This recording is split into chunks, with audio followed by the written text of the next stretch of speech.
Eu quero te convidar a já abrir, mas de maneira rápida, falar um pouquinho sobre ela.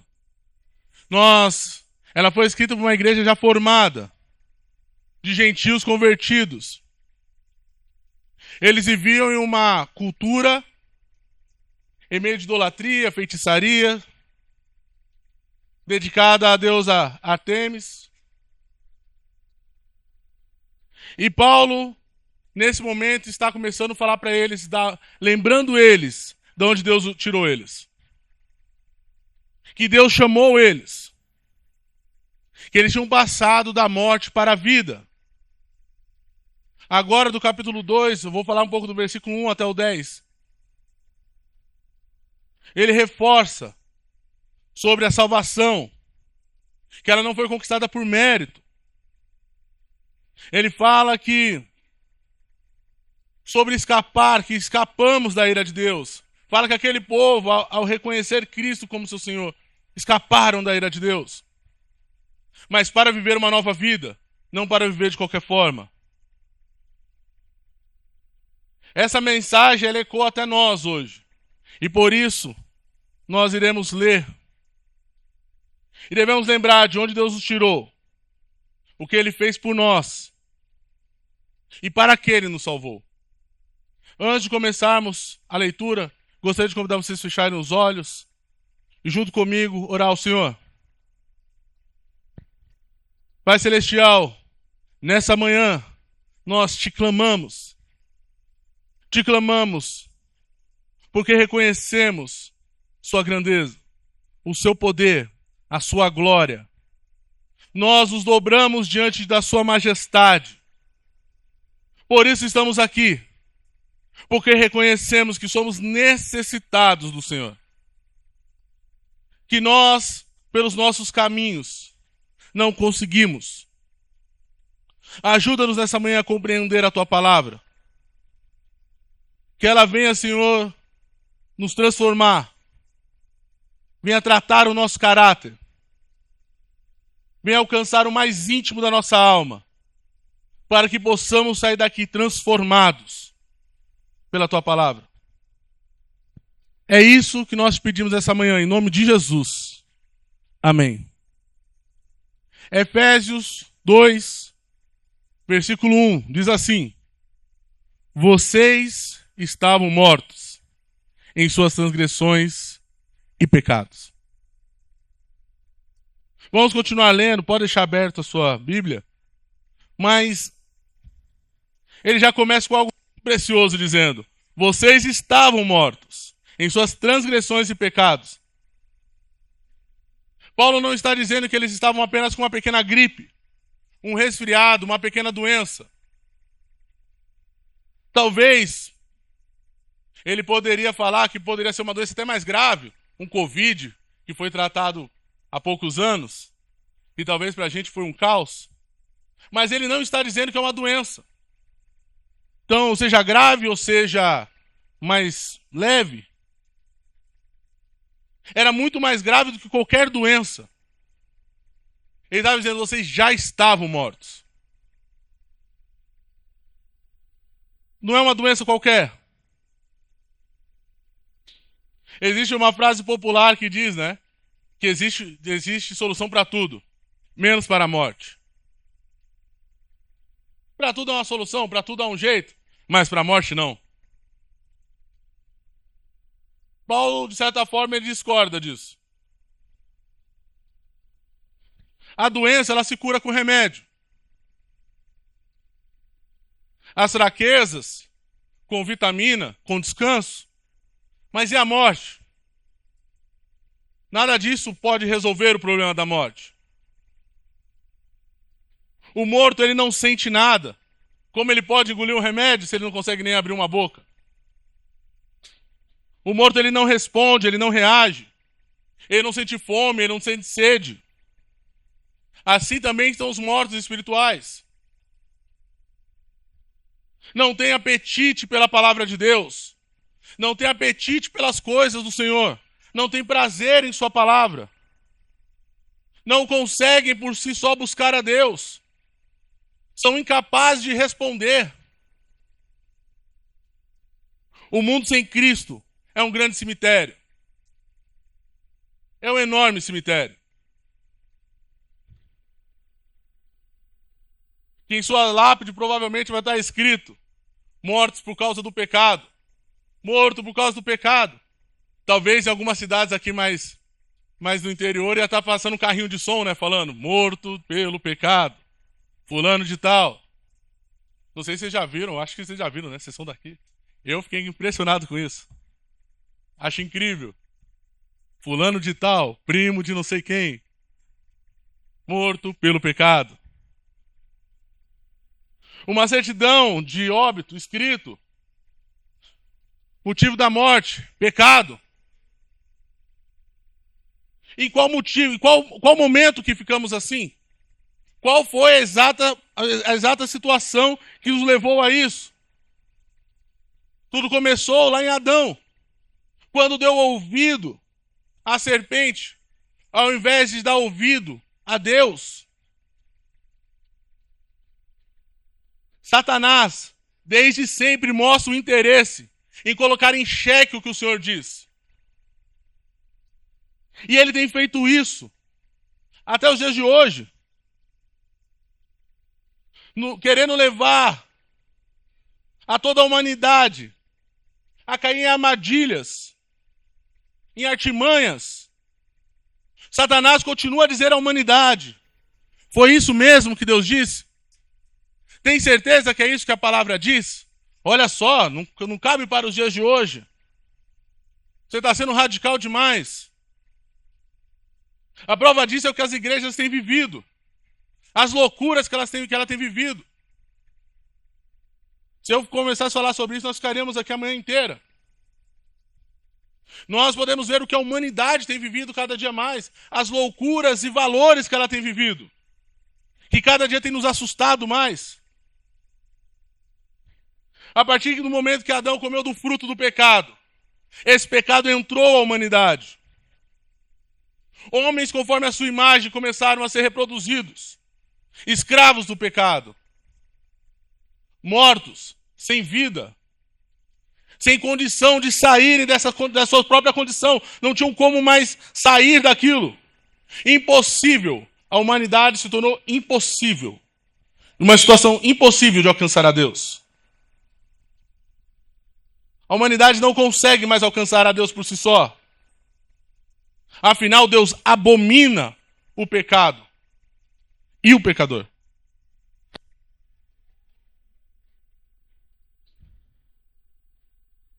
Ele abomina o pecador que vive no pecado. Uma situação de morte. Uma situação de morte que nos colocou em uma grande fria. Uma posição de impossível de ser resolvida. O salário do pecado qual que é? A morte. Alguns falam sobre a morte física, mas de fato falam sobre uma morte espiritual. Um estado de morte espiritual. Que não é só um fruto para amanhã, mas é agora, é no hoje. Que de certa forma, quando nós pecamos, perdemos uma certa inocência. Nunca mais somos o mesmo. Nunca mais agimos da mesma forma. Não sei você, mas já aconteceu comigo. De você falar: não, isso eu não vou fazer, eu não vou fazer, eu não vou fazer. Quando você faz, a segunda vez já fica mais fácil. Já começa talvez a pensar: será que tem problema? Mata as nossas ideias. Perdemos o senso do certo. Perdemos o senso do correto. Não sei se você já pôde presenciar a vida de uma pessoa que adentra o crime, que se torna um matador. Por muitas vezes a primeira vez é difícil, mas a segunda, a terceira, a quarta, já não é mais tão difícil assim. Para ele se torna algo normal.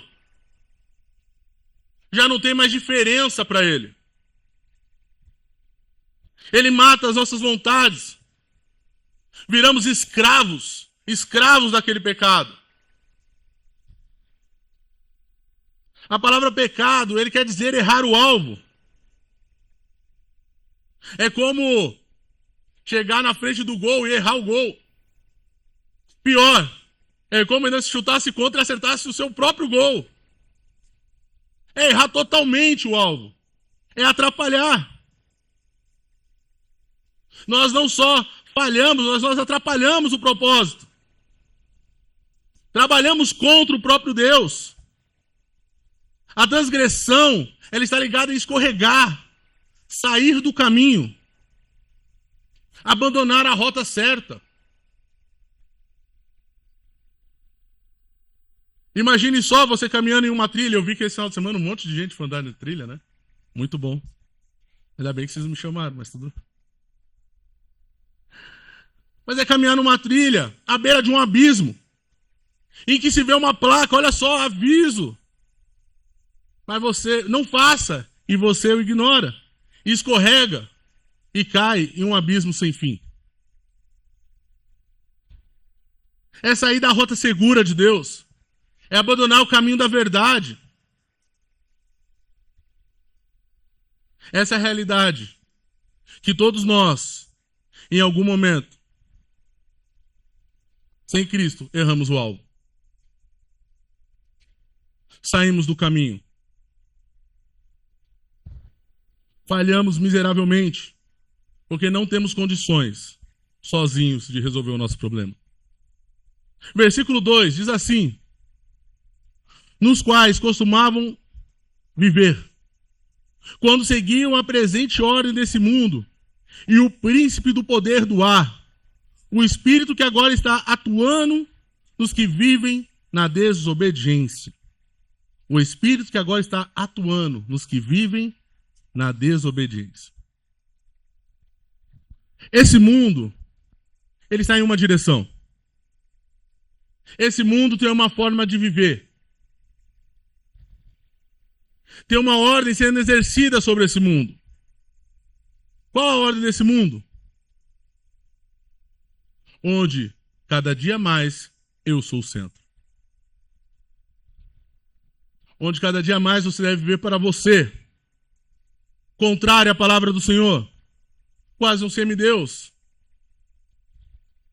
A ordem que tudo deve ser um ídolo.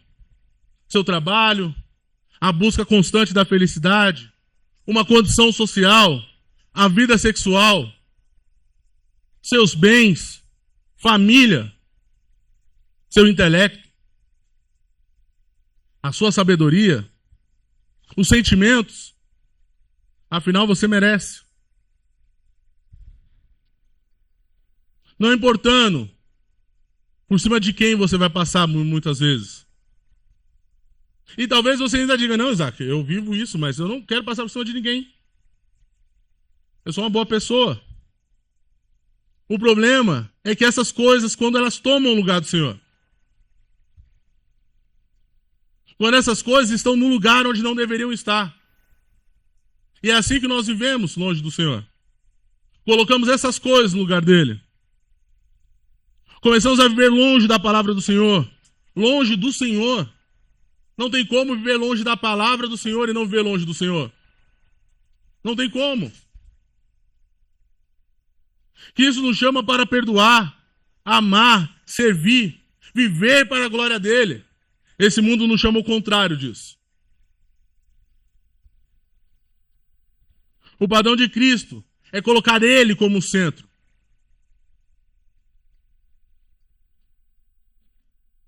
E não se engane. Andarmos longe do Senhor, longe da tua palavra é andar longe do Senhor. Em João 14, 15 fala assim: se vocês me amam, obedecerão aos meus mandamentos. E eu pedirei ao Pai, e ele dará a vocês outro conselheiro, que esteja com vocês para sempre, o Espírito da verdade. O mundo não pode recebê-lo, porque não vê, nem o conhece. Vocês, porém, o conhecem, pois ele vive com vocês e estará em vocês. Quem não pode ver?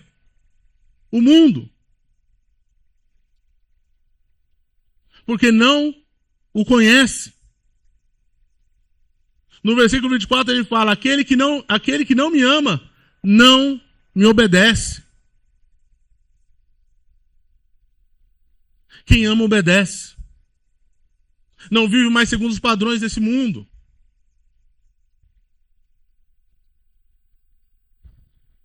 Os princípios desse mundo já não são mais seus. O prazer desse mundo já não são mais seus. As ideias desse mundo já não são mais suas. Os padrões já não se encaixam mais. O molde desse mundo já não te cabe.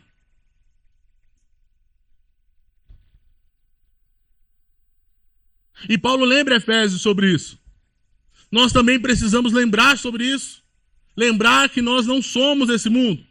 O nosso padrão mudou. Nós precisamos lembrar que existe sim uma carne gritando. Que sem o Senhor nós vamos viver para satisfazê-la. Mas precisamos lembrar também que existe um espírito agindo. Um príncipe deste mundo, que é o que o versículo fala. Que príncipe é esse? Satanás. Irmãos, nós não podemos desconsiderar que existe um espírito agindo contrário ao Senhor. Por vezes nós nos esquecemos disso. Talvez por ser sido tão banalizado essa situação, por vezes nós esquecemos desse detalhe. Satanás não é uma fábula, não é uma lenda, não é uma invenção. Ele é real e está agindo nesse mundo. Ainda que limitado. Precisamos lembrar que ele está agindo, mas ele não está agindo sem controle. Ele só vai até onde o Senhor permite. Acredito que é uma frase muito conhecida entre nós, de Lutero, que fala: ele é um cão na coleira de Deus. Apesar de chamado de príncipe, ele não está em pé de igualdade com o nosso Deus. Mas é real. E ele tem interesse de desviar os santos e manter aqueles que são seus. Esse é o inimigo da nossa alma. Permita-me contar uma verdade para você, que é difícil de engolir. Ou nós somos escravos de Cristo, ou somos escravos desse mundo, da nossa carne e de Satanás. Não existe uma zona neutra. Não existe um lugar onde nós ficamos, não, aqui eu não decidi ninguém ainda. Calma aí, deixa eu ver qual que vai ser a minha decisão. Não existe. Ou eu estou de um lado, ou eu estou do outro.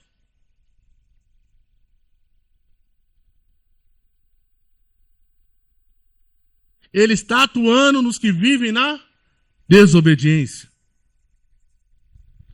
E hoje eu quero te perguntar: de que lado você está?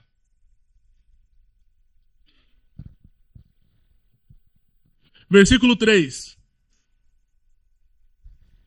Anteriormente, todos nós também vivíamos entre eles, satisfazendo as vontades da nossa carne, seguindo seus desejos e pensamentos.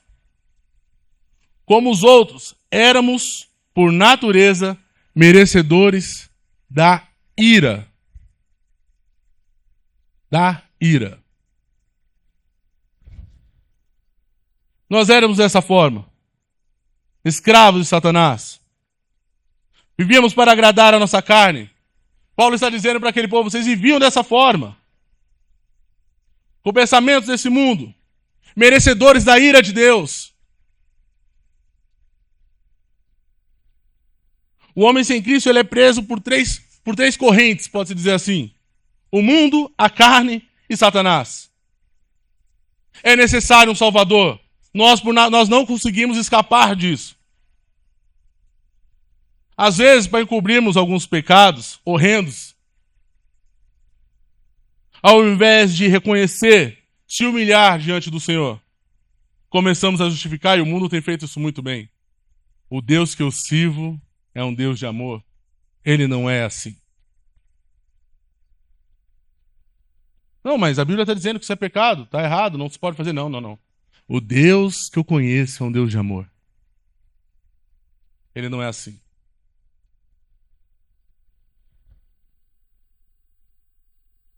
Para justificar, para não ter que se corrigir. Existe um equívoco nessa frase, não que Deus não seja.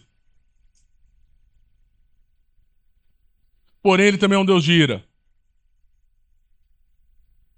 Isaías 13:9 diz assim: vejam, o dia do Senhor está perto, dia cruel, de ira e grande furor, para devastar a terra e destruir os seus pecadores.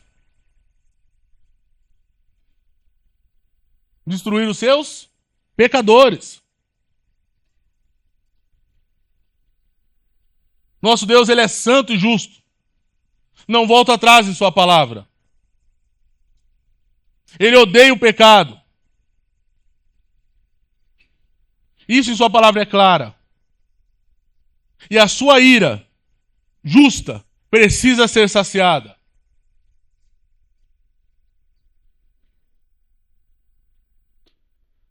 As pessoas podem viver sua vida como bem quiserem. Mas chegará o dia em que será derramado a ira de Deus. E todo aquele que não for encontrado o sangue de Cristo sobre ele, a receberá. Não se engane, meus irmãos. O dia do Senhor chegará, e ela está próxima. Chegará o dia que ele julgará. Que dia glorioso será esse? Mas que dia terrível também será. Versículo 4. Todavia, Deus, que é rico em misericórdia, pelo grande amor com que nos amou, deu-nos vida juntamente com Cristo, quando ainda estávamos mortos em transgressões. Pela graça vocês são salvos. Paulo olha para essa ira e fala: olha que Deus cheio de misericórdia. Para alguns talvez isso seja uma grande contradição, mas não é. Como conciliar um Deus de ira com um Deus rico em misericórdia e amor? Se olharmos para a palavra do Senhor, nós vamos ver diversos momentos como esse. Homem que em meio a um povo meio perdido, é chamado para gerar uma geração que depois de velho com a sua esposa estéril, tem um filho, e desse filho é gerado gerações. Tem filhos que mentem, que dão o seu jeitinho, cheio de falhas. E essa geração continua, e essa promessa continua.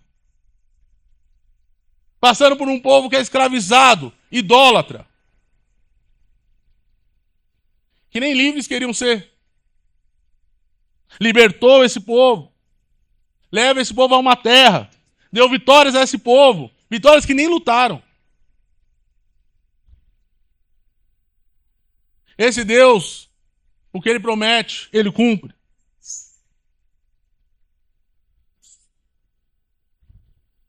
Ele levanta o menor de sua casa para ser um rei,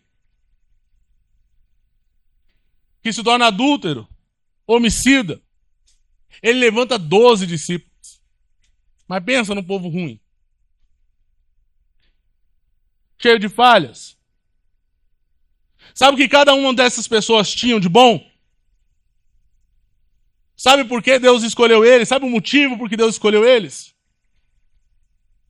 Sabe qual era a sua qualidade? Nenhuma. Eles não foram escolhidos por qualidade. Por ver se o próprio Deus não lembrasse eles, que eles precisam voltar atrás, nem se arrependeriam, iam direto. Talvez, se não é a palavra do Senhor, aos domingos falando contigo, você lendo a palavra na sua casa, você também iria embora. Se não fosse o próprio Senhor a falar com você. Todos mereciam a ira de Deus e não a misericórdia. Todos pecaram e foram destituídos da glória de Deus. Todos. Inclusive esses grandes homens da Bíblia. Inclusive nós.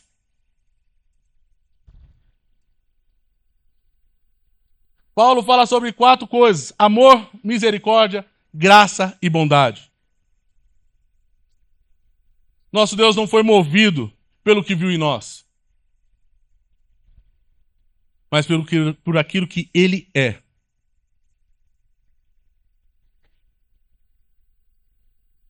Se dependesse de nós já teríamos sido consumidos.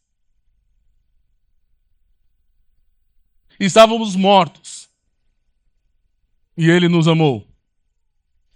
Ele nos chamou. Estávamos sobre a sua ira. E Ele estendeu a sua misericórdia sobre nós. Estávamos perdidos. E Ele nos alcançou com graça.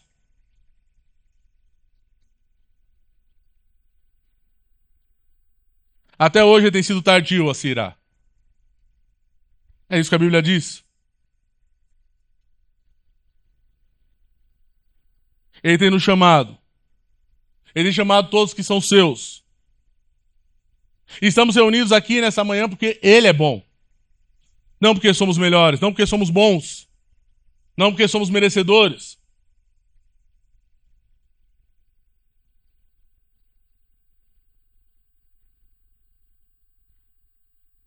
Cheio de misericórdia e tardio a se irar.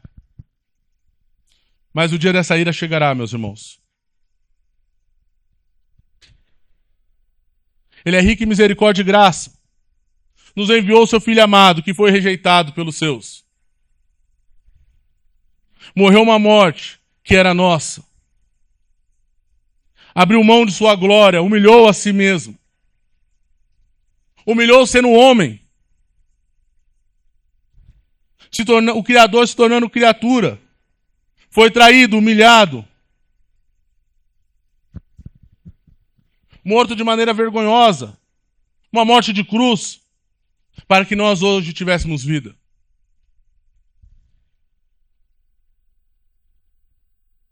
Ele que sem pecado e sem culpa derramou o seu sangue, obedecendo ao Pai, para que hoje pudéssemos ser livres, livres do pecado, para aquele que está em Cristo possa ser justificado da ira de Deus, se livrar, porque ela foi derramada sobre Cristo. Cristo é o nosso advogado. A pena foi paga. Não há mais acusação sobre aqueles que estão em Cristo. Irmãos, o mundo só não entrou em colapso ainda. O mundo ainda não se autodestruiu por conta da misericórdia de Deus. Porque Ele ainda tem sido tardio a se irar. Mas de novo eu quero lembrar vocês. Esse justo dia chegará. O dia que Ele julgará as nações. E novamente eu quero te perguntar, de que lado você está? Eu não estou fazendo essa pergunta para mexer com seus sentimentos, mas que de fato você entenda isso. Versículo 6. Deus nos ressuscitou com Cristo, e com Ele nos fez assentar nos lugares celestiais em Cristo Jesus, para mostrar nas eras que hão de vir, a incomparável riqueza de sua graça, demonstrada em sua bondade para conosco em Cristo Jesus. Nós não precisávamos apenas de uma ajudinha, de uma forcinha. Nós precisávamos de uma nova vida. Mortos, não conseguiríamos nos levantar. Precisávamos de uma voz poderosa. A voz de Cristo. E essa promessa não é para uma vida futura apenas. Mas é a realidade espiritual presente, hoje. Já fomos vivificados espiritualmente. Mortos para essa vida. unidos com Cristo. Em Cristo já participamos dessa vitória. Ainda que falhos.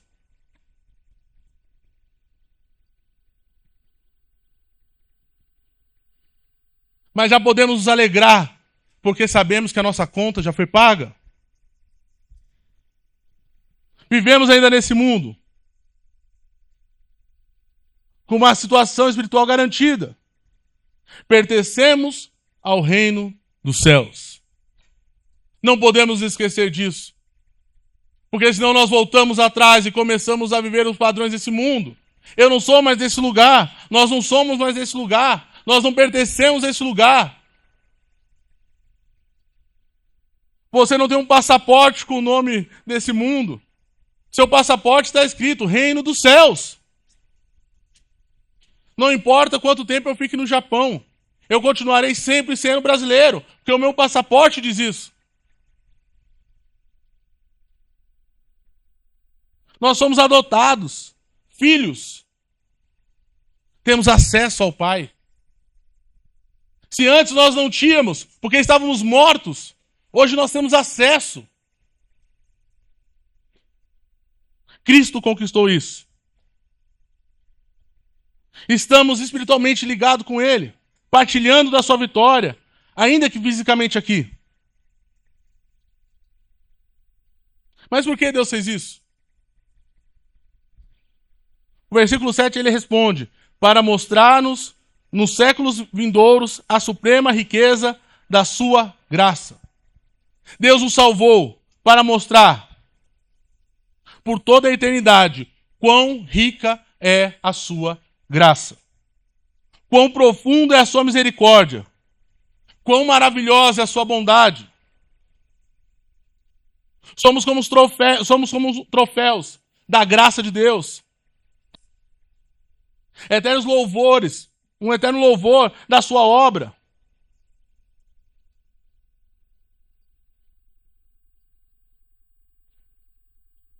Nós não temos mérito nenhum com isso. A nossa salvação é para a glória de Deus. É para o louvor da sua glória.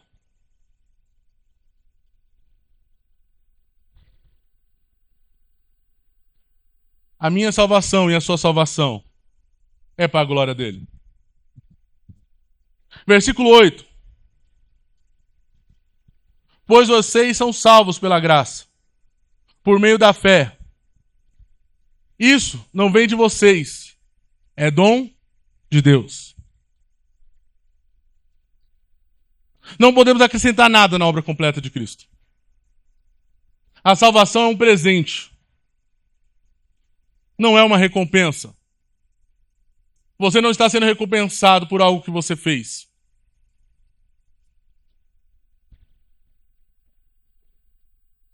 Isso significa que não há nada que podemos fazer para merecer. Nada. A misericórdia é não nos dar o que merecíamos. A graça é nos dar o que nós não merecíamos. Nós não merecíamos a salvação. Não fizemos nada para recebê-la. Se de um lado o Senhor tem tido misericórdia, não nos dando o que merecíamos, por outro, Ele nos deu a graça, em nos dar o que não merecíamos. Cristo derramou a sua maravilhosa graça. E não se engane, meus irmãos, Ele não morreu pelos bons.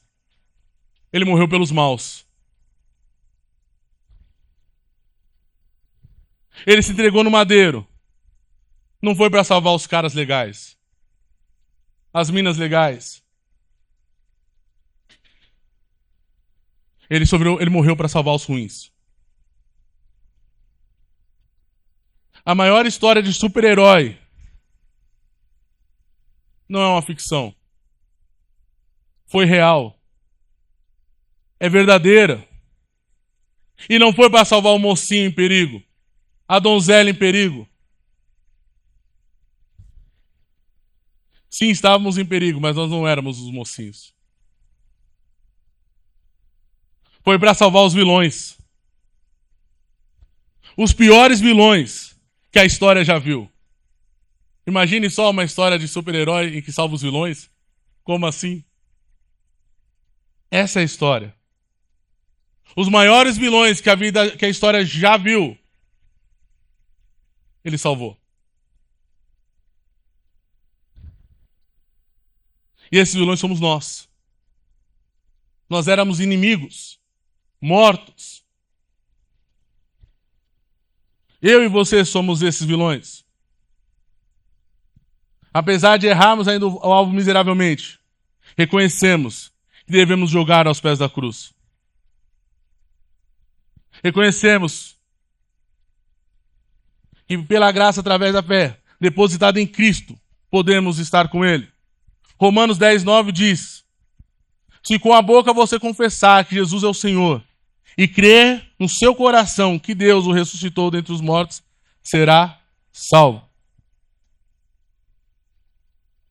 Todo aquele que confessar genuinamente, depositar a sua confiança, estará livre da ira de Deus e do inferno feito para os seus anjos e demônios. Em João 3,18 diz: quem nele crê não é condenado, mas quem não crê já está condenado, porque não crê no nome do Filho unigênito de Deus. Então o que precisa ser feito? Confessar a Cristo de todo o seu coração. Isso será acreditado como justiça. Ele não fala de qualquer fé. Por vezes esse mundo tem bagunçado essas palavras, essas questões. Não, tem a fé que vai dar certo. Fé que vai dar certo? Como assim? Quem é o autor que vai dar certo essa situação? Sou eu mesmo? Então põe a fé aonde? Em mim? Eu sou capaz. É isso que os coaches pregam, né? Vai lá, você vai conseguir. Não, é fé em Cristo. Porque se eu olhar para mim, com certeza eu não vou conseguir. Não é a fé em qualquer lugar, em qualquer ídolo. Não é uma good vibe. As pessoas confundem fé com good vibe, né? Com tipo assim, não, pensamento positivo. Vai dar certo. Não é assim que funciona. Fé significa confiar, receber, descansar nele, mesmo que ainda as coisas não estejam sendo vistas. É necessário esvaziar-se para que ele encha.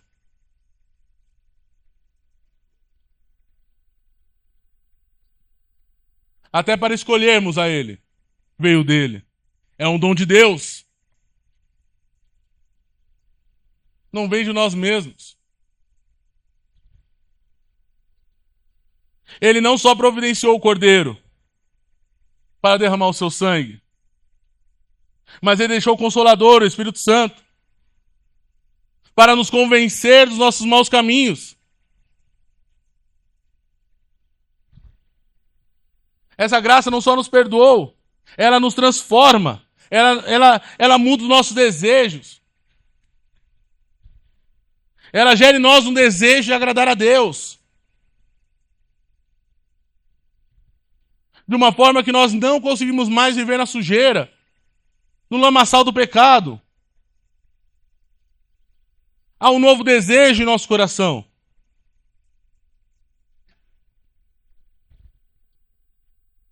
É Ele que nos faz se dobrar diante da majestade. Diante da sua majestade. E nos faz reconhecer quão miseráveis nós somos. Afinal, éramos mortos. Poderíamos fazer alguma coisa? Ele providenciou a ponte. Ligou o homem. Tirou ele do pecado. Para que pudéssemos ter reconciliação com Deus novamente. Nos deu uma forma de atravessá-la. E qual foi o nosso papel nisso tudo? Nenhum. Nenhum. Versículo 9. Por que nenhum? Versículo 9. não por obras, para que ninguém se glorie. Então podemos gloriar em quê nisso tudo? Se fomos salvos, então. Se ainda não tem ficado claro, não há nada que nós podemos fazer para sermos salvos. Algumas ideias, alguns princípios desse mundo quer dizer que fala que, olha, eu sou uma pessoa boa, eu vou para o céu, não faço mal, não desejo mal, sou caridoso, eu mereço o céu. Talvez essa seja a minha 10ª reencarnação. Eu estou melhorando, estou ficando legal. Acho que a próxima vai. Deixa eu te dizer, meu irmão.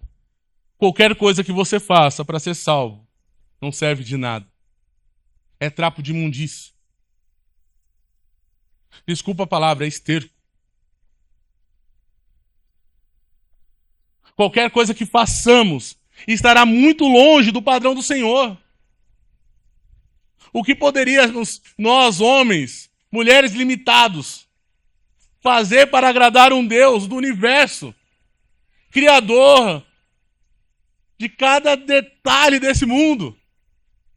O que eu posso fazer? O que você pode fazer para isso? A obra é dele do início ao fim. Talvez, se nessa manhã tiver pessoas que ainda não se dobrou diante desse Deus, talvez seja esse o momento. Agora, salvos, nos gloriamos em quê? Em Cristo. Se tiver que ser se tiver algo para nos gloriarmos, é em Cristo. Não há nada em nós. E por isso que nós não devemos ter olhares altivos, soberbos.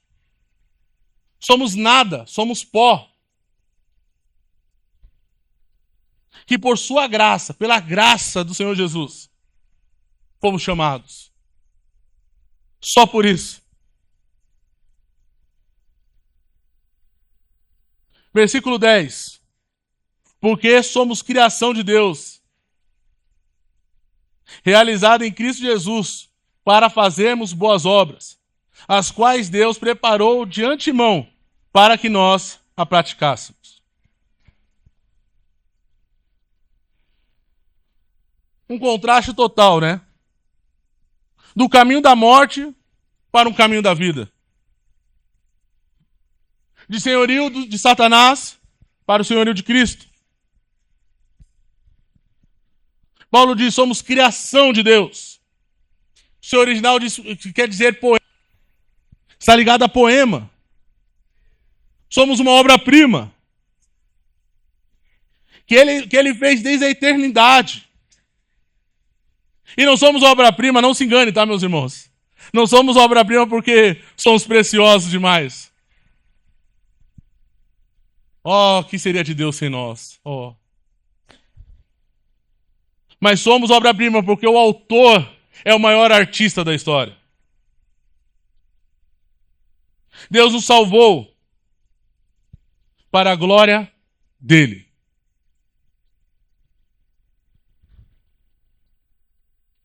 O propósito final da salvação não somos nós. Mas é de Deus ser glorificado por toda a eternidade. Agora somos novas criaturas. Não mais filhos de Adão, mas filhos de Deus. Filho do Pai. E agora está tudo certo. Posso viver agora a minha vida, já estou salvo, está garantido. Vou viver minha vida de qualquer forma. De forma nenhuma. No versículo 10 ele começa a falar sobre isso. Paulo ele chama os crentes de Éfeso para boa obra.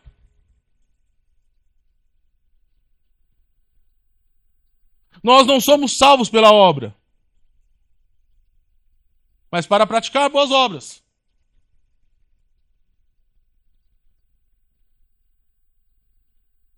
As boas obras não nos tornam mais amáveis, não nos fazem mais cristãos especiais diante do Senhor. mas evidencia alguém que foi chamado por Cristo.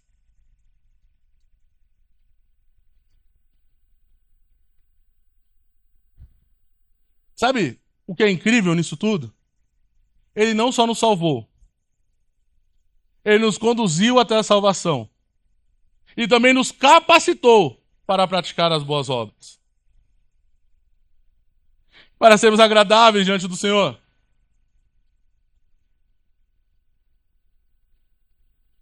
E novamente eu te digo, a obra é dele do início ao fim.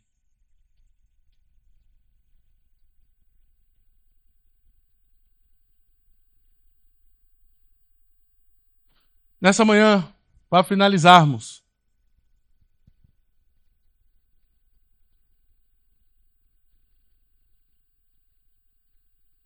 se até hoje, em nosso meio, existe alguém que não reconheceu Cristo como seu Senhor, eu quero reafirmar para você, não existe uma zona neutra.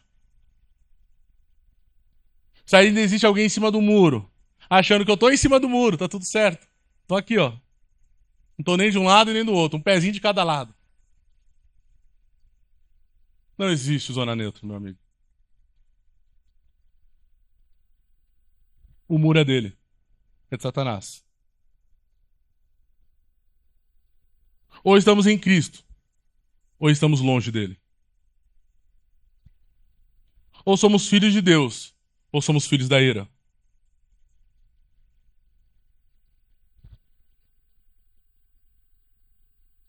Se você se vê nessa condição, morto em seus pecados, preso no curso desse mundo, para onde esse mundo tem te levado, escravizado pela carne, enganado por Satanás,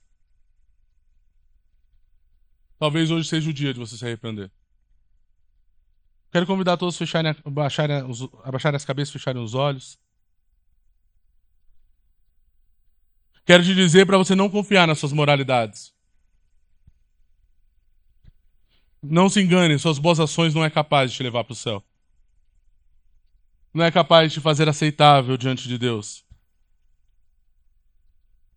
A única forma disso acontecer é confiando unicamente em Cristo Jesus. Em sua obra, consumada na cruz.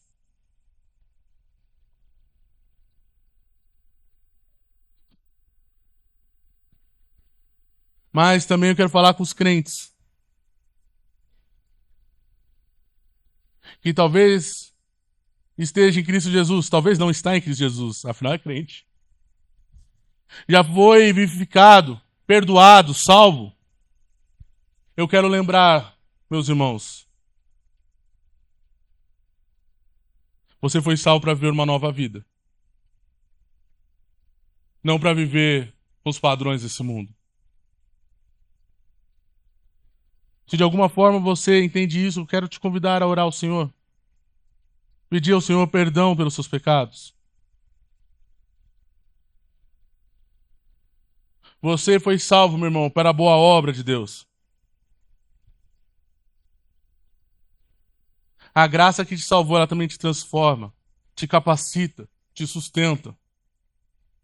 Não viva no padrão desse mundo. Não corra atrás desse mundo. Não viva sob o domínio da carne. Se tem tido dificuldade, meu irmão, não desanime. Clame ao Senhor. Clame ao Senhor nessa manhã. Aquele que começou a boa obra, Ele mesmo terminará. Clame a Ele.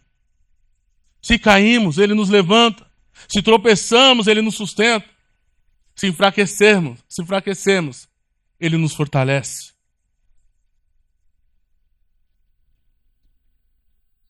Pai Celestial, eu te louvo pelas tuas obras, pela tua graça, pelo teu amor. Louvado seja o teu nome para todos sempre. Louvado seja o teu nome. Porque o seu amor, a sua graça, a sua misericórdia nos conduziu até aqui. Nos tirou do estado que estávamos, um estado de morte, para a vida. E hoje podemos nos alegrar diante do Senhor. Mas, Pai, por vezes, nos encontramos em situações que esse mundo nos chama. A nossa carne grita.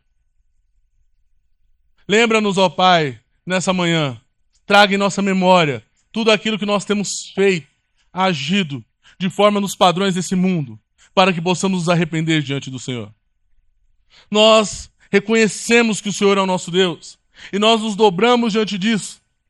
Não queremos mais viver dessa forma, não queremos mais nos dobrar para os padrões desse mundo, mas nós queremos estar diante do Senhor, limpos, com nossas vestes limpas diante do Senhor. Ajuda-nos, ó Pai.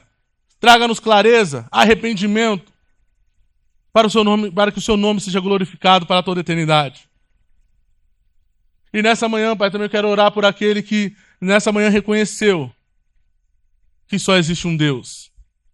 Que talvez olhou para a sua vida e percebeu que estava vivendo uma vida muito afastada do Senhor. Muito longe do Senhor. Que o Senhor traga a essa pessoa, Pai, uma nova vida. Que ela possa sair daqui, Pai, não andando mais da mesma forma. Não andando mais segundo os padrões desse mundo. Mas vivendo para a Tua glória. É isso que nós te pedimos essa manhã, em nome de Jesus. Amém. Irmãos, que possamos viver para o louvor da glória de Deus. Como troféus vivos do seu amor e misericórdia. Mas lembre-se, o dia do Senhor está perto. Dia cruel, de ira e grande furor, para devastar a terra e destruir os seus pecadores. Amém? Amém.